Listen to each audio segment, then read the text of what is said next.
Good afternoon, everyone. I am Beth. I'm one of the dietitians here at Community Servings, and welcome to our Learning Kitchen Live. We are on week 17 of Learning Kitchen Live, which means we have been in quarantine forever.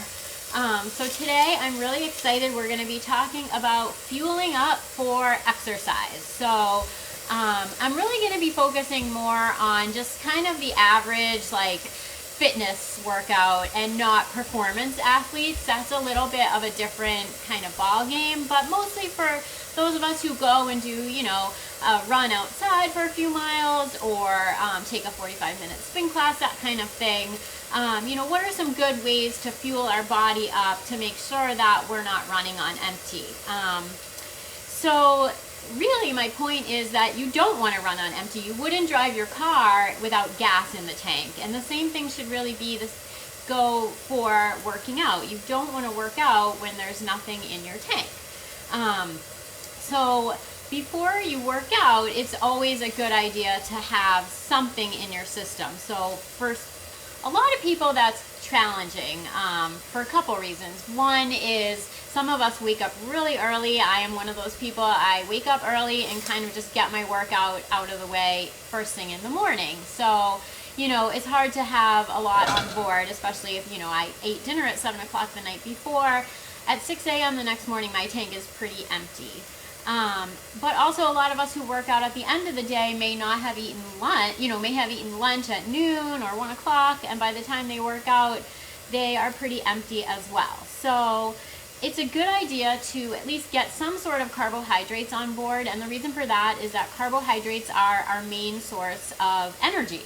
And our muscles can really grab quick energy from some form of carbohydrates, which is going to become glucose in our bodies. So preferably it would be 1 to 2 hours before you work out. You'd have some sort of complex carbohydrate like a yogurt, some cereal, maybe even a smoothie. You don't want to have anything with too much fat because that's going to kind of slow how quickly we can get that into our bloodstream. If you're waking up really early or you only have 20 minutes to go before you work out, that's okay. It's a good idea maybe to have a few sips of water and then maybe a couple bites of a banana or an apple, something that's going to digest really quickly and give you that boost of glucose to get you going. So that kind of starts us off for today, and now I'm going to introduce the recipes that I'm going to make. So I'm going to go backwards. I'm going to start with our post-workout. It's going to be a rainbow power salad with a peanut dressing, and it's going to have all kinds of beautiful colorful ingredients, seasonal produce, and we're going to do a peanut dressing. I am making this with some grilled chicken on it, but you can do it as a vegetarian version as well. In fact, the original recipe called for some chickpeas, but I felt like I might have beaned us out here over the last few weeks, so I thought I'd go with an animal-based protein this time. So we're going to start with that. And right now, I actually have some chicken already going on my pan. So I'm just going to grab some oven mitts so I don't burn myself. But you can do this with pre-cooked chicken. You can do it with leftover chicken. You can do it with rotisserie chicken. Any way you want to do it. Or like I said, any other protein would be fine. So that could be some grilled salmon, some tuna, beans, anything you like. And so I'm just getting a nice golden brown sear on here. I'm going to turn my heat down a little. But these breasts are kind of thick, so they're going to take a little while. So I'm going to leave them in here and cover them up again. Okay, so the main thing that we want to think about for post-workout is we got to get some protein in. So protein is really important to refuel our muscles, help with muscle growth, but we also want to get some carbs and some healthy fats in as well. So, people often think like protein is what's going to help build muscle, but the protein actually really does need the carbohydrates to kind of help it along and make all the amino acids that we need to make to build our muscles stronger. So this salad is going to have lots of good forms of carbohydrates, so some healthy vegetables. We've got some peanut butter, which has some carbohydrates and healthy fats, and peanuts, and then some smaller amounts of carbohydrates from greens. In addition, this salad is chock full of fiber and it's chock full of the phytonutrients that we've been sort of talking about over the last few weeks, which are those little plant-based like micronutrients that have all kinds of health benefits, like antioxidants and, you know, cancer-fighting things, and can help us repair all of the systems in our body to really help us fuel up. So I'm gonna start with my dressing. So my dressing is gonna start with 2 tablespoons of peanut butter. If you don't eat peanut butter, this can be done with tahini or almond butter as well. And you just want to make sure you use the all-natural peanut butter because this doesn't have any sugar in it. So the only ingredients in here are peanuts and salt. You can also do this with a salt-free peanut butter. You know, and then just taste it to see if the dressing needs any salt. We'll get that in there. And then we're going to put about a tablespoon of oil. You can use olive oil, canola oil, sunflower seed oil, whatever you like. We'll do that. And then we need a couple tablespoons of water to kind of thin it out. That.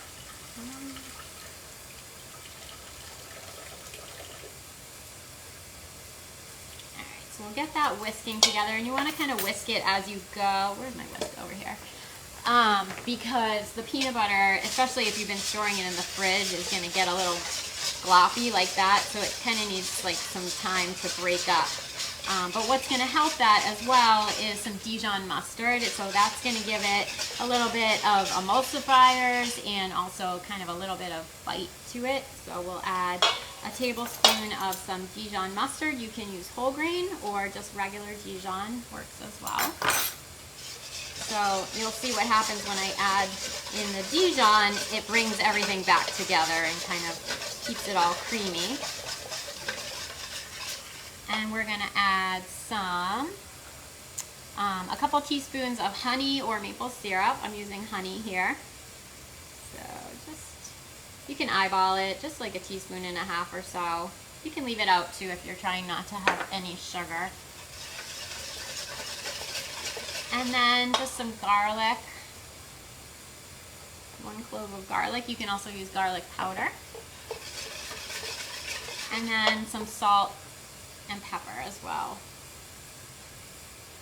So just a couple pinches. All right, so now we're gonna start our ingredients. And I'm gonna just turn this way down.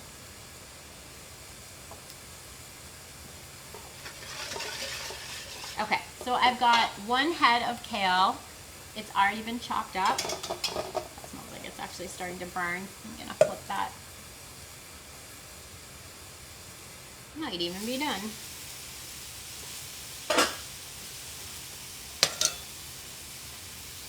You can also cook your chicken in the oven. Oh yeah, that's burning. Alright, so hopefully we're done. I'm gonna give it a little poke. You want your chicken cooked to 165, so preferably you wouldn't do this. But I don't have a thermometer on me right now, and I don't think it's going to be cooked through just yet. Now it needs about 1 more minute in the pan. So if you start burning too quickly because it's taking too long, you can cut the breast in half. But another way to combat that is also just to add a little bit of water to the pan, and that way you'll kind of add some steam and help it just cook along quicker. So I'm going to add a little water, create some steam. I hope you can see some steam, and then cover it up. So that should be ready in about 2 minutes. Okay, so we've got some kale chopped up. We'll add that in. You just want to cut it into like some bite-sized pieces. This is going to make a lot of salad. So what I like about this is that you can make this, you know, on Monday night, and then you can have this as your post-workout lunch all week long. So then we're going to add some broccoli that's been chopped up. You can blanch this if you don't like raw broccoli, but you want to just chop it up real small. And then we're going to start adding some beautiful colors. So I've got a carrot. This is an enormous carrot, so I probably don't need the whole thing. I'm just going to peel it.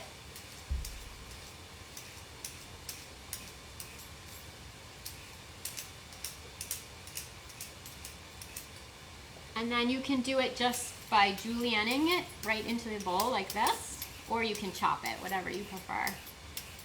So just like, you know, if you're using a more commercial sized carrot, you probably would want the whole thing. I'm only going to use about half of this. And so this is going to add some nice vitamin A for us, although really all these vegetables have vitamin A, which is really important for fighting off different, you know, for antioxidant use, and then also for our vision, and repairing muscles, repairing our nervous system.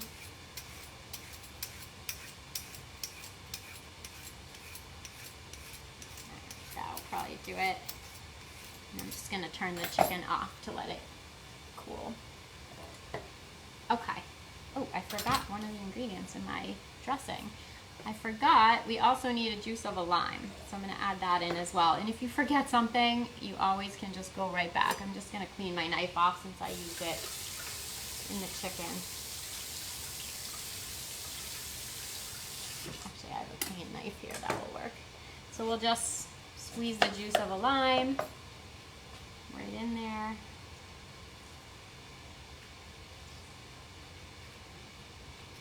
This lime isn't very juicy. It says to use half a lime, but this lime isn't particularly juicy, so I'm going to use the whole thing. Okay, and then we have a couple more ingredients. So we have a red pepper, and you just want to cut it up into either like some julienne strips or just chop it up, whatever you like.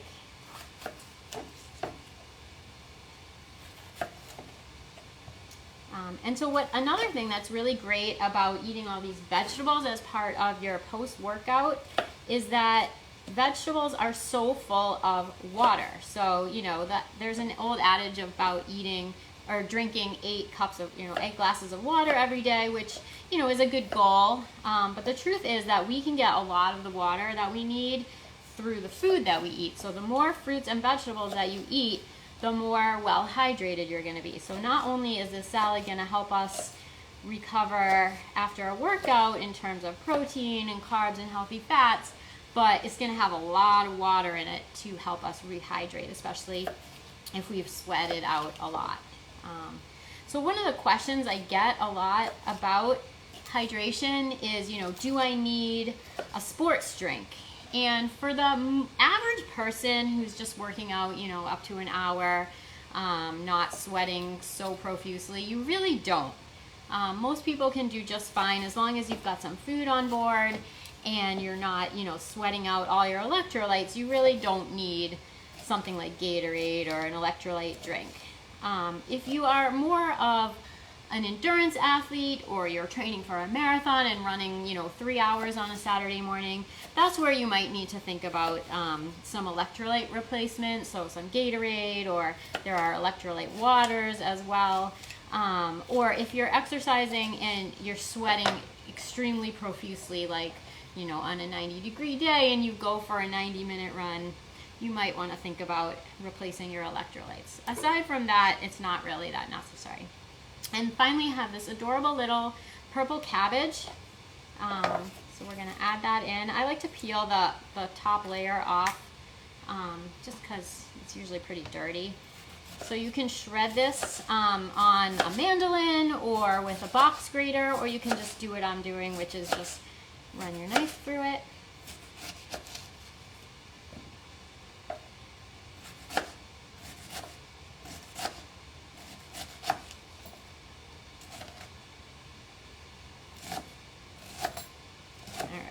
So you can see all these gorgeous colors. So all the colors mean all the nutrients. Okay, so the chicken should be done, but before I put it in, I'm going to let it cool a little bit, and we'll switch gears over to our pre-workout snack while that's cooling, and then come back. So let me just grab that chicken off and let it cool a minute. Yeah, that should be done now.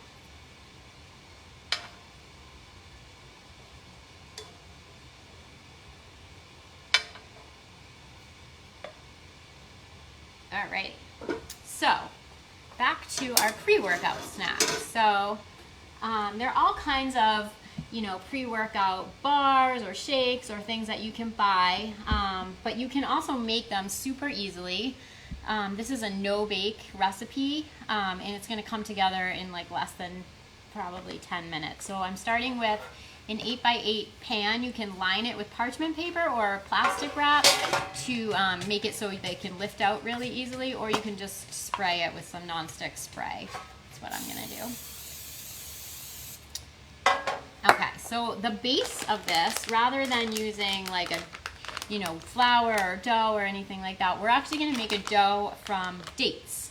And so dates are really high in fiber, but they also have really good quickly absorbing carbohydrates, and they're nice and sweet. So these are pitted dates, and you can use a couple different varieties, either the medjool dates or the Deglet Noor dates. And you want to put about a cup, kind of a heaping cup. If you buy them and they look kind of dried out, you can soak them in some water to start with. But we're just going to get them. These are already pitted. If you end up getting them and they still have the pits in, you just got to cut that out, or you can actually just squeeze it out. So we'll just get this in the food processor just to form like a nice little base dough.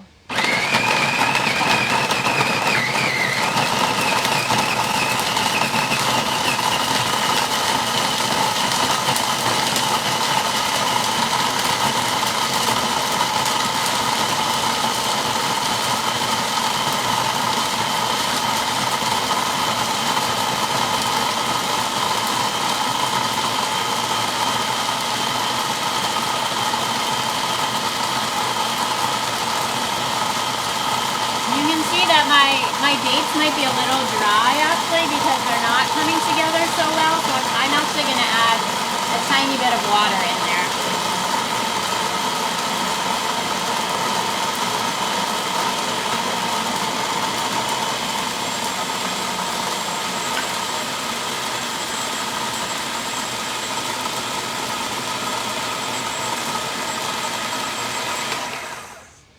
So that ought to do it. So it may, if your dates are really fresh and moist, they might come together in a full ball, but you just want them so that they can be squished together. So it's going to look like this, and we're just going to get that into our bowl.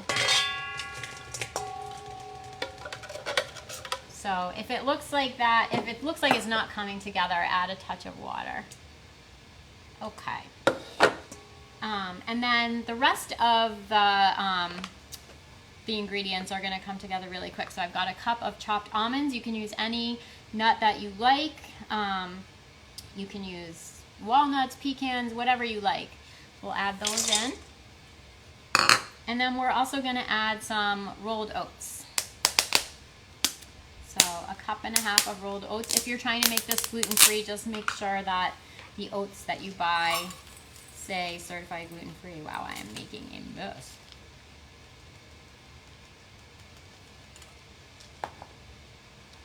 And so the beauty of this is that you can make a batch of these for the start of the week, and you can keep them either in your freezer or your refrigerator and just eat one before your workout. So it's a really good thing that you could pack, like if you work out after your work day, you can pack one of these and eat it like an hour before you work out, and then you'll be really nice and well fueled for your workout. Okay, so we need something to help this all stick together. So I'm just trying to distribute this kind of evenly here. And so to help it stick together, we're gonna do some more honey and some more peanut butter. So it's a very nutty day today. I've got a 1/4 cup of honey, and I'm just gonna put it in a saucepan, or you can do this in a microwave, whatever you prefer. And then we're also gonna do a 1/4 cup of of peanut butter. So it's hard to measure out a 1/4 cup of peanut butter, so sometimes I just kind of eyeball it.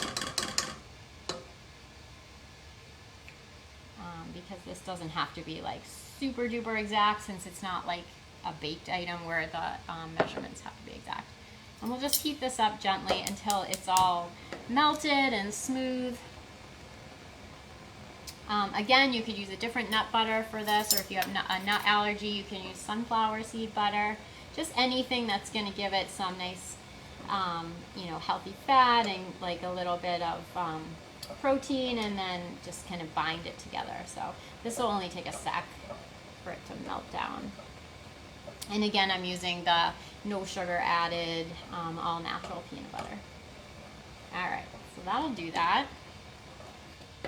And then we're just gonna pour this over the rest of our ingredients. So you can get really creative with this recipe. You can add other kinds of dried fruit, chocolate chips. That might make it very enticing to the kids. You could even add some fresh fruit, so like some chopped apples would be good. And then you can also change up the seasoning too. So you could add some cinnamon or vanilla extract, you know, whatever you like to make it yours. Especially if you're making them on a weekly basis, you might want to experiment a little bit with different flavorings. So we're just going to mix it all together. And it's just going to take a little bit of muscle to get it all together. And then all we're going to do is press it into that pan and then let it chill for like 20 minutes. And then what you'll do is just cut them into bars. So you can cut them into 9 squares, or you can cut it the long way and do bars. It might be actually easier to do this with one's hands.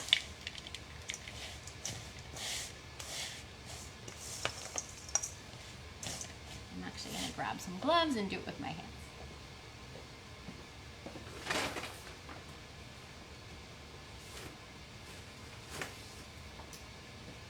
So if you've just joined us, I'm Beth, and I'm one of the dietitians here at Community Servings. And today we're talking about fueling for exercise. So a lot of times people really put a lot of extra thought into, you know, what can help them fuel for exercise, and that's pretty understandable. There's a lot of information out there about, you know, protein powders and pre-workout and post-workout. And the truth of the matter is, if you're fueling your body on a regular basis for everyday life with really good food, and you are just kind of the average you know, fitness workout person, you're probably just fine.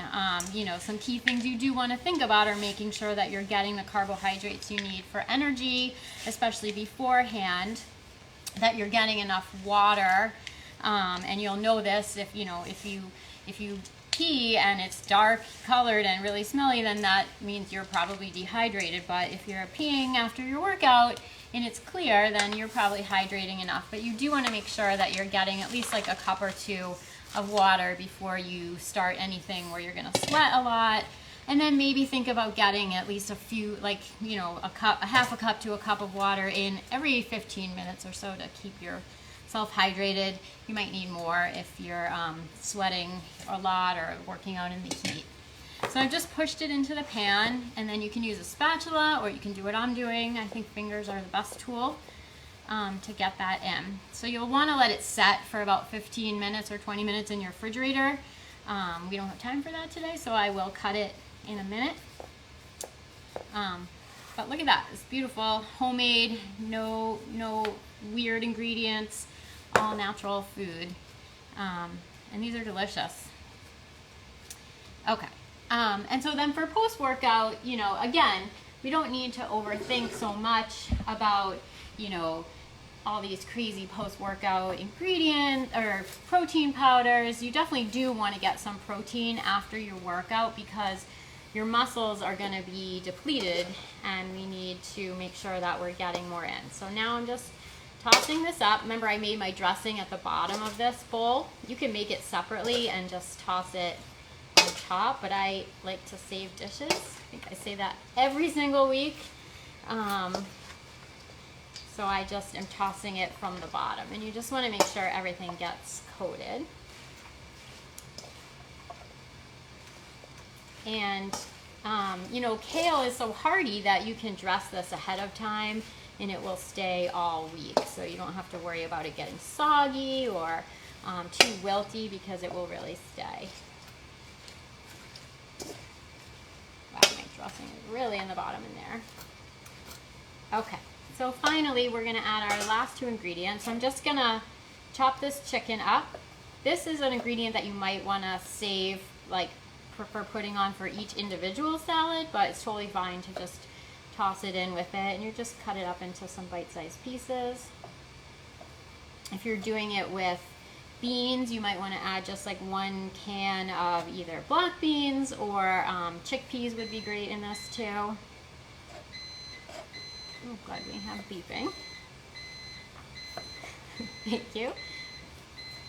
And I want to just give a shout out to our nutrition intern, Steve, who's with us today, for chopping all these ingredients for me. So thank you, Steve. That's awesome. Always nice to have help. And to Eileen from our communications department, who is filming us today and turning off all the beeping noises. And like I said, you could do this with salmon or tuna, whatever proteins you like. So we'll just toss the chicken in. And then, of course, we need a little crunch. So we're going to do some peanuts. We've got some roasted peanuts. You can do unsalted or salted. These are salted, just for a little extra flavoring, but you can use what you like. Now that my hands are wet, I can't open this.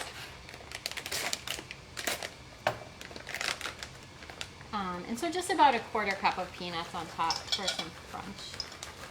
So look at that. I mean, this salad, if I was the only one eating it, this salad would last me for lunch for an entire week. So it's huge. If it's too much for you, go ahead and cut it in half. But, you know, this would make a great lunch if you are, or even a dinner, if you work out after work and then you're coming home for dinner and you are tired and you don't want to cook, this would be a great way to refuel. So, are there any questions out there that I can answer? Okay, so that's that. So yeah, and this will keep in the fridge for 3 to 4 days or so, a little longer if you don't put the dressing on as well. So I hope you don't overthink your workout routine as far as fueling up. Just make sure you're getting some carbs, you're getting some protein afterwards, you're well hydrated, and you're not running your tank on empty. And also, you know, if you are considering doing some sort of more long distance, like training for a marathon or something like that, it might be worthwhile to talk to a sports dietitian or, you know, someone that's really knowledgeable about fueling your body. Because one thing that I forgot to mention is also, you know, these are kind of one size fits all recommendations, but we aren't one size fits all. So I might be able to eat something 20 minutes before a workout and have it fully digested, but someone else's digestive system might be a little slower than mine. So, you know, we have to kind of figure out what we want to do as far as what works for us. So if it works for you, then it's working. And I hope you learned something great.